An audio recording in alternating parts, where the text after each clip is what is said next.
Well, take a look at this scene from New London this afternoon. For the first time in nearly a week, the barriers blocking traffic coming into town taken down at noon sharp. You can see dozens of cars coming back in, residents getting their first real look at a community beginning to come back to life.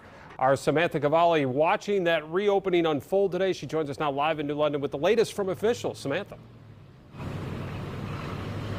Yeah, Chris, you could finally see here just the hustle and bustle and life brought back into this city. Even hearing while we were working and going around town, just everyone relieved that they're actually able to cross the bridge on Pearl Street and get back into town. But obviously there is some water that's still kind of behind me here at the corner at Shawano Street. So it's slowly receding, but it hasn't gone down and gone away completely. But let's take you back to earlier this afternoon, that right at noon, where you could see people were outside soaking up the sunshine, finally getting a small sense of normalcy again. We actually caught up with Waupaca County Emergency Management Director Zach Van Asten, who tells me their response is now moving out of crisis mode and into recovery.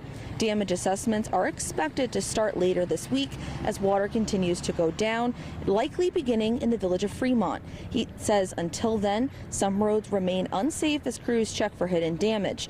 Van Asten says the flooding likely caused millions of dollars in damage, and recovery could take months or even years. We don't know what level this is going to go to, and that's the biggest thing, is assessing the damage, getting an accurate gauge and number on how much damage there is, so we can get that number to the state and see what our levels will be. You know, there's thresholds with everything. We don't know that number yet. So as we actively work through it, I know everyone's impatient and wants to know where we're at with that, but until we can actively get in and assess damage and get an actual number, it's going to take us time. Now, we've also seen a bunch of We Energies crews going door to door, helping to reconnect the natural gas that they disconnected from those who were going to be impacted.